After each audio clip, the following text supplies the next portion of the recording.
Hey guys. This week I'm going to pick up on the topic of last week, which was the effects of sexual abuse on the individual. As my book explains, and as I've said before, I've been the victim of sexual abuse as a kid and as an adult. So I'm going to give you my approach in terms of phases of life. Got some notes scribbled out again, keeps me focused. Uh, so as a child, my sexual abuse really made me not desire to live. I talk about it in my book, but specifically, I wanted to be dead before I was 18, and so as a child, I never really can tell you what I wanted to be when I was an adult because I didn't want to be an adult. I didn't see beyond the age of 16, 17-ish, which is strange. Well, which makes sense because my abuse was localized around my birthday. Is when the big issue started. Everything else is just downhill from there. But the initial, oh my God, what just happened? This hurts, was on my birthday. So, you know, it was natural for me to want to not celebrate my birthday again, so that way the pain and all that and the memory of it would stop. So as a child, sexual abuse made me forego a desire to live, a desire for a future. I could not think beyond that year at that time. As an adult, again, that abuse happened around my birthday as well. As an adult, it was different because I played a part in the abuse. I was groomed, for one. I was groomed by someone who presented themselves as a friend, a mentor, a confidant, and then they took my vulnerability and took advantage of it. And then eventually, when I did stand up and say no, then they took advantage of me forcefully. I talk about that too in the book. And so as an adult, my sexual abuse made me reject closeness. It made me hate vulnerability, which is why I never really would try to become emotionally connected to someone because I felt like that made me vulnerable. I was emotionally connected to someone before, I was emotionally transparent with someone before, and here it is, I was victimized. And so, as an adult, it really made me close all emotional channels. I pretty much just said, hey, if it's not fun and pointless and careless, then it's not for me because it's too deep and it's requiring more than I'm willing to give. Um, and so, as an adult, I will honestly say I think the abuse as an adult really crippled me more so than in childhood. I feel like at that point in my life, I was finally starting to work towards something as far as the future. At that point, I knew I wanted to live. I still had no clue as to what I wanted to do, but I knew I wanted to have a life beyond victimization. But unfortunately, when that incident happened, it pretty much crushed all that too. And therefore, I did not see myself being married, see myself having children, see myself being successful, see myself going beyond my associate's degree. And yeah, I really, really devalued myself and really saw no purpose in me. I felt like I was used goods because here it is. I was a victim and then I'm a victim again in the two phases of life, childhood and adulthood. So I felt like my purpose was to just be used by people. And so because I did not value me, I did not have a desire for longevity of life yet again. And so I dealt with reoccurring suicide. I dealt with seasonal depression, which no one really would pick up on unless I told you because I've learned as a child, and I talk about that in the book as well. Coping for me required me to learn how to live on in spite of what I was dealing with, and that's what I did. And so, as an adult, being groomed and taken advantage of forcefully, and then when you try to kick back, the force is kicked up some more.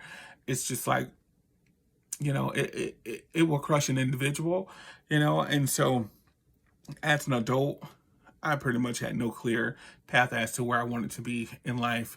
Not at that moment, not anytime in the near future. And then as a man, I'm a man. And at this point, I'm 21, so I got a little size. I'm like 6'1 and a quarter or something like that. About 260, 270. I got some muscles on me because I was working at a warehouse. I think I was working at Walmart at that point. I was working at Walmart because I called out. Yeah, so as a man, it really crushed me because I'm like, wow, you stripped my manhood from me. You stripped the strength of my identity. And so I no longer know who I am or what I am, because how can I say I'm a man and I was taken advantage by another man? Granted it was forceful, granted it was with a gun, but still you were taken advantage of, you were victimized. And then moreover, socially and culturally, and I'm speaking for the black culture anyhow, and at that time, not now, but this is years ago. Um, at that time, a man who had sex with a man was viewed as less than in society and in our community. And so it's like you stripped away me, my manhood completely. You emasculated me essentially. And so that added to my desire not to live. And sure, if I wanted to live, I had no plan. I was just going to go through life and do whatever. And it is what it is. And eventually I was going to die anyhow. Um, and so I found myself um going through the motions of life in my 20s, 22, 23. And then on top of that, I developed anxiety because of what I talk about in the book, as in the HIV exposure.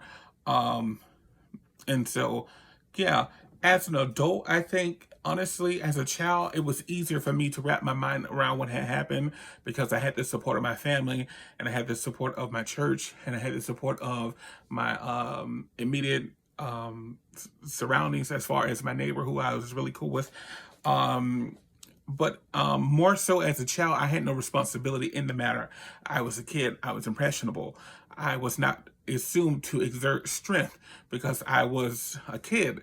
But as an adult, it broke me because you're an adult. You're supposed to be able to protect yourself. You're supposed to be able to be logical. You're supposed to have discernment or be aware of your surroundings and who you're inviting to them. And so the adulthood really, it was really the nail in the coffin for me. And so I romanticized suicide from 21-ish, somewhere between 21 and 22, up until 28 or 29. Went to church, did all that stuff, went to counseling, did all that, and still in the back of my mind, I romanticized dying because I felt like if I was to die, then my story ends, so does my trauma and the effects of my trauma. And it wasn't until I hit a point to where I made my mind up that um, I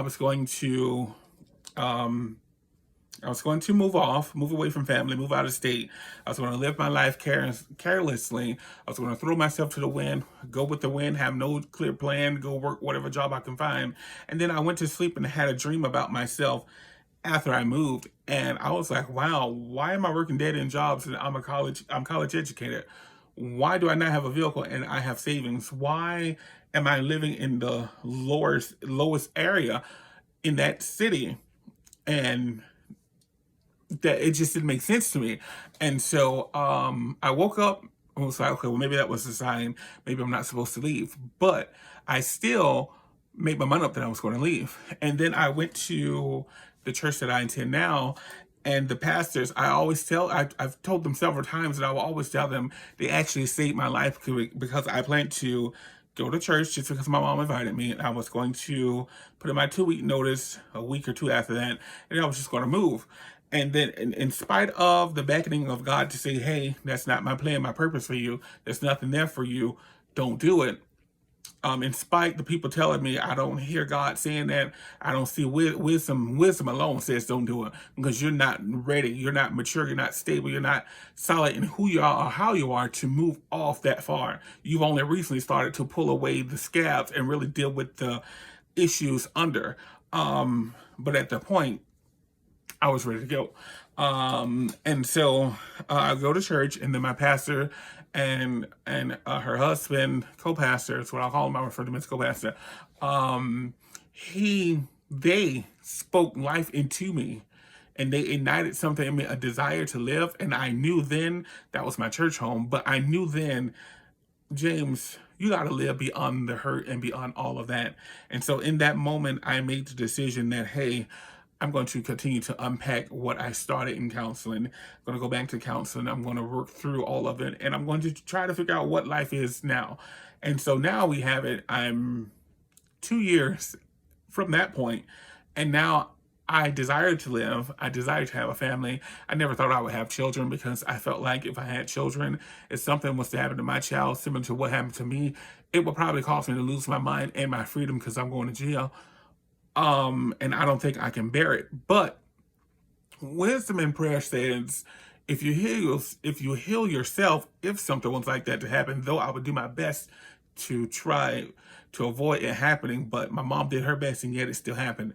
So if something was like that to happen to one of my children, whether biological, adopted, foster, or step through marriage, you know, I think I would be well equipped to walk them through that and to walk them through life after the victimization, you know, and I would know the services needed and the level of services needed according to our interactions together. And so I think that would make me a good candidate. And I think I would have to take a step back first and really pray, probably fast, to keep myself from wanting to go and burn all my forgivenesses that the Bible said we get a day. And really, really, really, really invest in that child and say, hey, I understand I've been there. Let me show you what works for me. And then as I talk to you and as we interact, we can pick up together. From there, I'm going to support you from now until the day one of us leave this earth. And so I no longer fear having children. I actually desire to have children at some point. Plus, I love kids and kids love me. So it's like, why not? I got 13 nieces and nephews and I love all of them. They love me. So why not? I want to be married. I no longer feel as though I'm less than of a man. I realize that I'm a man of so much esteem and so much value that I kind of sort of slap myself inside the head for past decisions and actions and perspectives. But I get it. I was in that moment. So in that moment, you do. When in Rome, you do as Romans do. When it's stuck in the thralls of victimization, you do as a victim do. You cope, you stay the course, and you figure out a way to just maintain. You don't want to get better, you don't want to get worse, you just want to maintain. You desire to get better, but you don't know how, you lack the motivation. And so, yeah, but that's going to conclude this video. Next week, I haven't quite decided what I wanted to talk about yet, but we'll figure it out. But until then, God bless. Let's start the discussion. Inbox me. I'm so glad some of you all actually are inboxing me. We're having conversation. That is the point of all of this, just to start the discussion, whether if it be on the page or via inbox, phone call, whatever. Let's talk. I love to converse. I'm very transparent in a lot of ways. Again, I'm very straightforward and honest with my truth. So if you're bashful, you're easily embarrassed, my apologies. And again, if my truth involves you, I would never slander you because there's no ill intent in my desires for all of this. So, you know, God bless. Praying for you.